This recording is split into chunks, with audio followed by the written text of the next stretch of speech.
नमस्कार मंडळी. मी संजय पवार.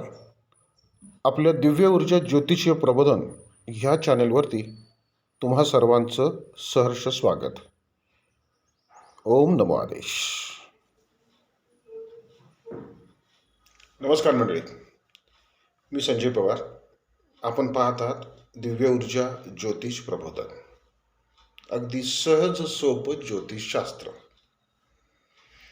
मंडळी, ह्या व्हिडिओमध्ये थोडंसं ज्योतिष संदर्भातलंच म्हणजे कुंडली संदर्भातील फलित विषयानुसार एक सहज सोपं प्रबोधन करण्याचा हा प्रयत्न आहे. मंडळी, ज्योतिष कुंडलीमध्ये आपल्याला जाणवणाऱ्या प्रश्नांची उत्तरं आपण शोधायचा प्रयत्न करतो. त्या प्रयत्नामागे आपला उद्देश काय असतो, तर आत्ता अमुक या परिस्थितीमध्ये अमुक हा प्रश्न समोर आलेला आहे. समस्या, त्याला आपण समस्या रूपी तो प्रश्न समोर घेतो. वास्तविक ती समस्या असते का? नाही, बरोबर ना? ती तुमच्या पत्रिकेनुसार वर्तमान ग्रह गोचरीतल्या स्थितीतलं ते एक इफेक्ट असतो, तो परिणाम असतो. आणि तो परिणाम कुठल्या माध्यमातून जाणवतो आपल्याला?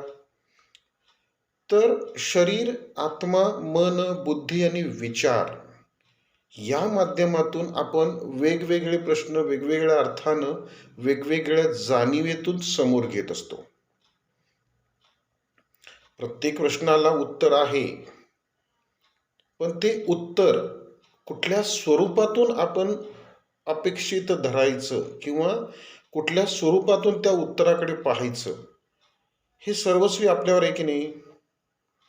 ज्योतिषशास्त्र, वास्तुशास्त्र किंवा तत्सम सगळीच शास्त्र आपल्याला भीती घालण्यासाठी किंवा दडपण येईल अशा पद्धतीतली उत्तरं त्यांच्याकडनं दिली जात नाही ना, शास्त्राकडनं दिली जात नाही आहेत. शास्त्रामध्ये फक्त तुम्हाला वर्तमान स्थितीचा आढावा दिला जातो.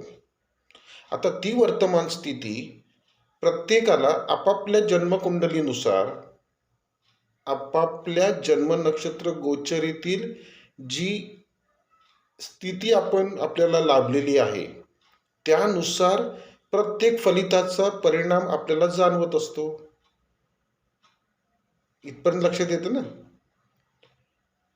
कुठल्याही ग्रहाला किंवा कुठल्याही नक्षत्राला कायमस्वरूपी शुभ किंवा अशुभ गृहीत धरणे सगळ्यात मोठी चूक आहे.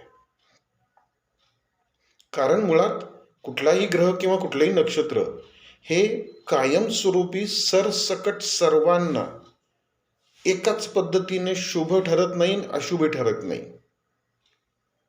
त्याचं स्वरूप किंवा फलितातील शुभ अशुभतेचं स्वरूप, त्याची टक्केवारी, त्याची कालमर्यादा ही प्रत्येकाला त्याच्या कुंडलीनुसार, जन्मलग्न कुंडलीनुसार, चंद्रकुंडलीनुसार आणि तुमच्या जन्मनक्षत्र गोचरीच्या स्थितीनुसार जी तुम्हाला जन्मता प्राप्त झालेली आहे त्यानुसारच तुम्हाला म्हणजे तो प्रश्न वेगवेगळ्या छटा घेऊन समोर येत असतो. उत्तर तेच असतं, फक्त त्या उत्तराचे जे विषय असतात, म्हणजे माफ करा, त्या प्रश्नाचं जे अपेक्षित उत्तर असतं ते उत्तर मात्र वेगवेगळ्या विषयांवरती लागू ठरत असतं. कसं? कारण एखाद्या ग्रहाची आपण त्याच्या गोचर स्वरूपाची फलित गृहीत धरताना तो ग्रह ज्या राशीतून चाललेला आहे ती राशी आपल्या जन्मलग्न कुंडलीमध्ये किंवा चंद्रकुंडलीमध्ये ज्या स्थानातून असेल त्या स्थानातील फलितानुसार, म्हणजे त्या स्थानातील विषयावरतीच तुम्हाला फलित जाणवणार की नाही, किंवा फलित परिणाम त्या विषयानुसार तुम्हाला जाणवणार आहे. इथे एक त्याला काय इथे गल्लत होते बघा. सध्या काय चाललंय की फक्त म्हणजे ग्रहाचं कान धरायचं, ग्रहाला समोर घ्यायचं आणि फलित वाजवायला सुरुवात करायची. वास्तविक ज्योतिषशास्त्रीय म्हणजे ज्योतिषशास्त्रामध्ये किंवा ज्योतिषीय कुंडली शास्त्रामध्ये फलिताचं मूळ स्वरूप आपल्याला पाहायचं असेल तर त्या गोचरीच्या ग्रहांचा फक्त आधार घ्यायचा असतो. त्यांच्या स्वभावाचा, गुणतत्वाचा, गुणधर्मांचा आधार घ्यायचा असतो. पण मूळ व्यवस्थापक म्हणा किंवा चालक म्हणा, त्या ग्रहाचं जे आपल्या पत्रिकेतील जे भावेशत्व आहे, भावेशत्व म्हणजे ज्या स्थानामध्ये ती राशी पडलेली आहे आणि त्या राशीचा स्वामी जो ग्रह आहे, त्या ग्रहाचे फलित लक्षात घेताना आपल्याला आपल्या जन्मलग्न कुंडलीप्रमाणे, आपल्या कुंडलीतील लग्नाप्रमाणे तो ग्रह ज्या राशीतून चाललेला असेल आणि ज्या स्थानामधून असेल, त्या स्थानातील भावेश कोण आलेला आहे तो खरा ऑपरेटर असतो. तो खरा त्या फलिताचा सर्वेसर्वा ठरतो. हे मूळ आहे ना. त्या ग्रहाचं मूळ स्वरूप, फलित स्वरूप काय आहे हे थोडंसं सूक्ष्मात जाऊन बघितलं तर ते आपल्याला कुठे सापडतं, तर तुमच्या जन्मलग्न कुंडलीची जी नवमांश कुंडली तयार होते, त्या नवमांशामध्ये आपण गृहीत धरलेला ग्रह कोणत्या स्थितीत, नवमांशामध्ये कुठल्या स्थितीत आहे हे पाहिल्यानंतर त्या ग्रहाचं आपल्याला वास्तविक फलित स्वरूप लक्षात येतं. आता हे फलित स्वरूप लक्षात आलं ते झालं, पण त्याचबरोबर महत्वाचं काय ठरतं तर त्या ग्रहाची गोचर गती काय आहे. कारण गोचर गतीप्रमाणे जी गोचर स्वरूप, जी गोचर स्थिती त्याला प्राप्त होत असते, ती गोचर स्थितीतलं, त्या गोचर स्वरूपातलं जे फलित समोर येत असतं, त्या फलिताला एक मर्यादित कालावधी असतो की नाही, बरोबर ना. जसं चंद्राला दर 6 तासाला चंद्र त्याच्या गोचरीच्या नक्षत्राचं चरण बदलतो. रवी, बुध, शुक्र हे ग्रह सर्वसाधारण दर 2.5 ते 3 दिवसाला नक्षत्राचं चरण बदलतात. आता हे सांगतोय हे त्यांच्या रेग्युलर गतीप्रमाणे आहे. म्हणजे जी व्यवस्थित, ज्याला मार्गी म्हणतो आपण, वक्री आहे, स्तंभी आहे, ही गोष्ट नंतरची, म्हणजे हा मुद्दा वेगळा. पण सर्वसाधारणपणे जी त्यांची नियमित गती आहे, त्या प्रत्येक ग्रहाला स्वतःची गती आहे की नाही, जी नियमित गती म्हणतो आपण त्याला, त्या गतीनुसारच त्या गतीच्या कालावधीमध्ये जी नक्षत्र चरण, राशीत यांची जी सांगड तयार होत असते, त्यानुसारच फलितामध्ये बदल होतो की नाही, हे का लक्षात घेत नाही आपण. हल्ली काय झालं, सरसकट त्या ग्रहाला पकडायचं, त्या ग्रहाचे स्वभाव, गुणदोष, तत्व आणि एवढंच फक्त गृहीत धरायचं आणि त्या फलित सांगून मोकळं व्हायचं. मग त्याच्यातली फलित सांगताना 10-15 विषय घ्यायचे त्याच्यामध्ये. आता 8-10 विषयामधले, 10-15 विषयामधले 2-3 विषय तर आपसूक बरोबर समोर येतातच ना. जे बरोबर येतात विषय, अरे बरोबर ओळखलं त्यांनी मला, असंच परिणाम जातोय. पण ते परिणाम तुमच्या इतर सगळ्या विषयामधले निवडकच म्हणजे कॉमन असतात, ते सर्वसाधारण असतात विषय.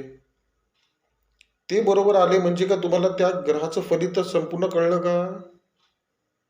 नाही ना.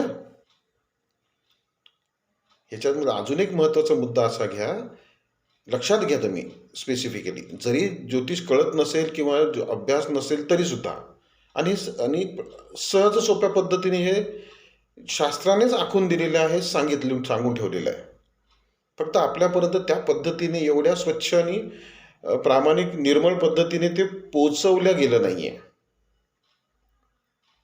एखाद्या ग्रहाची जी गोचर स्वरूप असेल, त्या गोचरीमधलं स्वरूप बघायचं म्हणजे काय करायचं, तर तो ग्रह आहे त्याचं सध्याचं गोचरीचं नक्षत्र कुठलं आहे, त्या नक्षत्राच्या कोणत्या चरणातून तो ग्रह गोचर करतोय, ही सांगड कुठल्या राशीमधून चाललेली आहे, त्याचा राशीस्वामी कोण आहे, आणि ती रास म्हणजे विशेष करून जन्मलग्न कुंडलीमध्ये कुठल्या स्थानात आलेली आहे, किंवा चंद्र कुंडलीमध्ये तीच रास कुठे आलेली आहे, त्यानुसार त्या जे स्थान प्राप्त झालेलं आहे, स्थान म्हणजे काय, लग्नस्थान आहे, द्वितीय स्थान आहे, द्वितीय स्थान म्हणजे कुटुंब धनस्थान, तृतीय स्थान आहे बहीण भावंडांचं स्थान किंवा तुमच्या कर्तृत्व पराक्रमाचं स्थान आहे, चतुर्थ स्थान आईचं स्थान आहे, म्हणजे त्यालाच आपण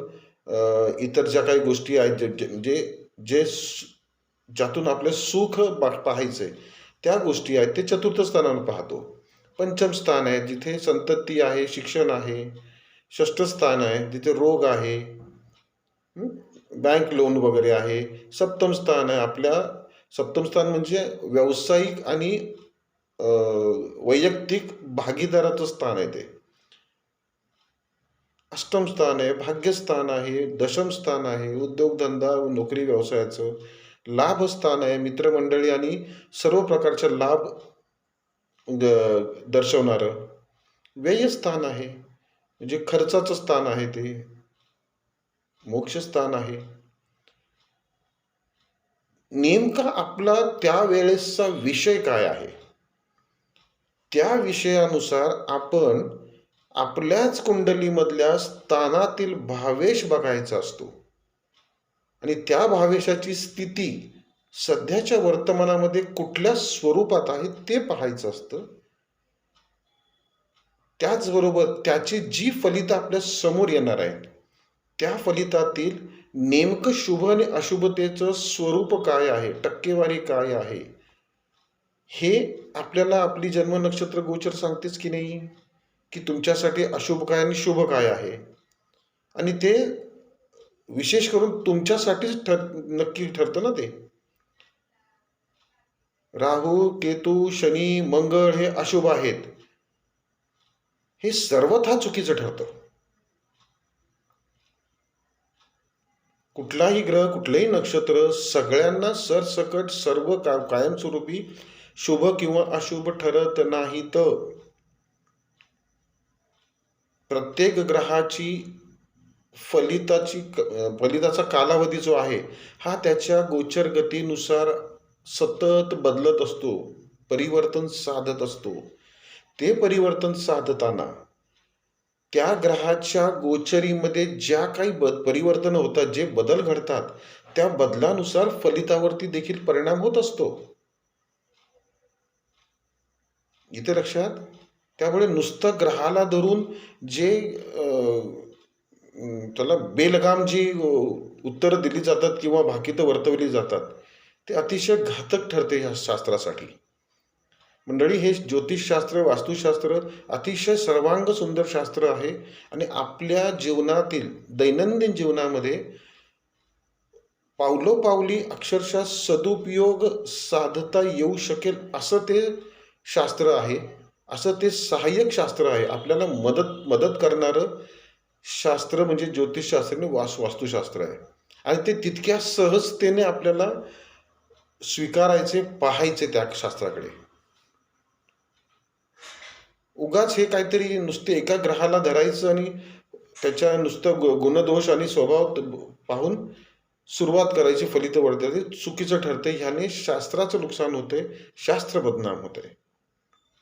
कुठल्याही ग्रहाचं फलित हे त्याच्या गोचर गतीनुसार, त्याच्या गोचर स्वरूपातील स्थितीनुसार ठरत असतं. त्या फलिताचं शुभाशुभता ही प्रत्येक कुंडलीचं जे जन्म नक्षत्र गोचर आहे त्यानुसार ठरतं. शुभ अशुभता सरसकट अशुभग्रह आणि शुभग्रह धरून चालत नाही. सर्वतः अपूर्ण आणि चुकीचं ठरतं ते. आता केतूची नक्षत्र आहेत, केतूच्या नक्षत्राला गुरु अशुभ ठरतो, वधकारक ठरतो, विपत्तकारी रवी ठरतो, प्रत्ययकारी मंगळ ठरतो आणि वधकारक गुरु ठरतो. कोणाला? जन्म नक्षत्र ज्यांची केतूची आहेत, अश्विनी, मघा आणि मूळ.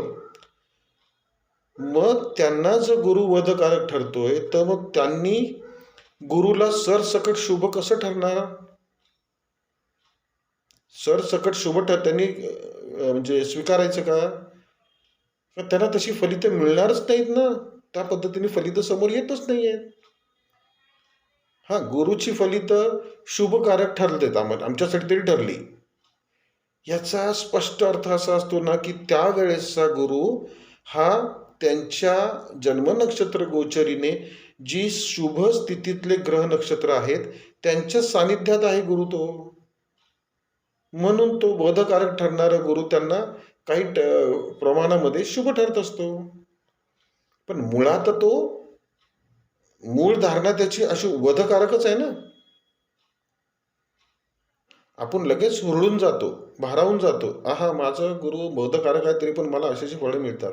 त्याचं कारण असतं, प्रत्येक वर्तमानामधली ती गोचर आपल्याला पाहायची असते, गृहीत धरायची असते, किंवा त्याला त्या गोचरी स्वरूपाकडे आपण त्या पद्धतीने पाहायचं असतं. हाच मुद्दा तुम्हाला हायलाईट करायचा होता, की नुसत्या ग्रहाला धरून जी भाकितं वर्तली जातात त्यात गुंतत बसू नका. तुम्ही तुमच्या जन्म नक्षत्राची साथ घ्या. तुम्ही तुमच्या जन्म नक्षत्राचं जे पूर्ण सत्य मांडलेलं आहे तुमच्यासमोर, तुमच्या जन्म लग्न कुंडलीच्या संदर्भातून, तुमच्या चंद्र कुंडलीच्या संदर्भातून, एकंदरीत तुमच्या संपूर्ण आयुष्याचं, जीवनाचं, दैनंदिन गतीमधील जे काही शुभ अशुभता समोर येणारी असते त्याचा सगळा आराखडा, त्या आराखड्यातील शुभ अशुभता तुमचं तुम्हाला जन्म नक्षत्र गोचर स्थिती सांगत असते. म्हणून पोटतिडकीने आम्ही वारंवार प्रत्येक व्हिडिओमध्ये प्रत्येकाला हाच मुद्दा मांडण्याचा प्रयत्न करतो, तुमच्या सर्वांसमोर, की प्रत्येकानं आपले जन्म नक्षत्र गोचर समजून घ्या. त्यानुसार तुमचं दैनंदिन जीवनचा आराखडा तयार करा. त्यानुसार तुमच्या म्हणजे जीवनातील सगळे नियोजन आहेत ती नियोजन त्या पद्धतीने करून घ्या, साधून घ्या, साधायला शिका. म्हणजे तुम्हाला ज्योतिषशास्त्र किती सहज, सोपं आहे आणि सर्वतोपरी उपयुक्त आहे हे लक्षात येईल. उगाच काहीतरी करायचं, जसं आत्ता चाललेलं आहे की राहू केतू आता स्थान बदलतायत, परिवर्तन होतंय, मग ह्या होईल, मग त्या होईल, ह्या राशीला असं होईल, त्या राशीला तसं होईल. कशासाठी हे म्हणजे तुकडे तुकडे तुकडे तुकडे कशाला करायचे त्याचे? हे तर माहितीच आहे ना आपल्याला, प्रत्येकाची जन्मकुंडली ही एकमेव असते. तिच्यासारखी तीच कुंडली असते, तिला तुलनात्मक दुसरी कुंडली नसते. जरी एकाच वेळी शेकडो पत्रिका तयार झाल्या असतील, म्हणजे एकाच टाइम टेबलवरती एकाच मिनिटात, म्हणजे तास, मिनिटं, सेकंद ही जरी एकसारखी असली, ही जर एकसारखी आहेत म्हटल्यानंतर त्यांची कुंडली तशीच बनेल की नाही? तरी सुद्धा त्यांच्या वास्तविक आयुष्यामध्ये, प्रत्यक्षामध्ये त्यांना जाणीवा वेगळ्या असतात की नाही? ह्याला कुठेतरी अदृश्यामध्ये कर्मगतीचा मागे टेकू लावलाय ना, प्रारब्ध संचिताचा तिथे भाग आलाय ना तिथे. तो लक्षात घ्यायचा, त्या म्हणजे लक्षात घेऊ नये का आपण? तर तुम्हाला तुमच्या जन्मकुंडलीमधील सहज सोपी उपयुक्तता जाणून घ्यायची असेल किंवा ती समजून घ्यायची असेल तर प्रत्येकानं, सगळ्यांना मला हात जोडून विनंती आहे, प्रत्येकानं तुमचं जन्म नक्षत्र गोचर समजून घ्या. तुम्हाला तुमच्या जन्म नक्षत्रानुसार कुठले ग्रह अशुभ ठरतात, कुठले नक्षत्र अशुभ ठरतात, ती कशी, त्यांची शुभ अशुभता कशी गृहीत धरायची किंवा कशी जाणीवेत घ्यायची, हे एकदा तुम्हाला लक्षात आलं की तुम्हाला ज्योतिषाचं सहाय्य सहजतेने तुमच्या दैनंदिन जीवनाला उपयोगी पडेल. ह्याच कार्याला आम्ही आमच्यासारख्याने वाहून घेतले. ज्यांना ज्यांना जन्म नक्षत्र गोचर समजून घ्यायची आहे, आपली कुंडली समजून घ्यायची आहे, माझ्या कुंडलीचं स्वरूप काय आहे आणि मला माझ्या दैनंदिन जीवनामध्ये सहजता कशी लाभेल, कुठल्या ग्रह नक्षत्रांची कधी कधी काळजी घ्यायची, त्यांच्या ऊर्जा कशा काही शाबूत ठेवायच्या सकारात्मक दृष्टीतून, किंवा ज्या नकारात्मक ऊर्जा, ज्या नकारात्मक ठरणाऱ्या ग्रह नक्षत्रांमार्फत मला माझ्यावरती परिणामकारक ठरणार आहेत, त्या परिणामाला मी कसं काही बॅलन्स करू शकेन किंवा त्याला सहजतेने कसं पुढे घेऊन जाऊ शकेल, त्यासाठी मला नेमकं काय करावं लागणार आहे, त्यासाठी कोणाचा आधार घ्यायचा आहे, ज्योतिषी आधारच घ्यायचा आहे, तो फक्त तुम्ही समजावून घेतलात की जीवन अत्यंत सुखकर होईल आणि प्रत्येक गोष्ट साध्य करता येईल, साध्य ठरेल सहजपणे. आपल्या घरातली नातेगोती, बाहेरची नातेगोती, पुन्हा आपल्या समाजातील नातेगोती, नियोजन, आपलं प्रत्येक कार्य कसं सहजतेने लीलया साध्य करता येईल हे समजून सांगायचं काम तुमचीच जन्मकुंडली जन्मनक्षत्र गोचरीच्या साह्यातून आणि वर्तमान गुरुगोचरीतील ग्रहस्थितीला संदर्भात घेऊन अगदी छान सोप्या पद्धतीने समजून सांगायचं काम ज्योतिषाचं आहे, ज्योतिषशास्त्राचं आहे. लक्षात, त्याचा त्या पद्धतीने सदुपयोग साधून घ्या. मुद्दा आवडला असेल, हा व्हिडिओ आवडला तर व्हिडिओला लाईक करा, आपल्या या चॅनलला सबस्क्राईब करा आणि हा व्हिडिओ जास्तीत जास्त लोकांपर्यंत शेअर करा. पुढच्या व्हिडिओमध्ये असाच मुद्दा घेऊन पुन्हा येऊया. तोपर्यंत सर्वांना ओम नमः शिवाय. शुभम भवतु.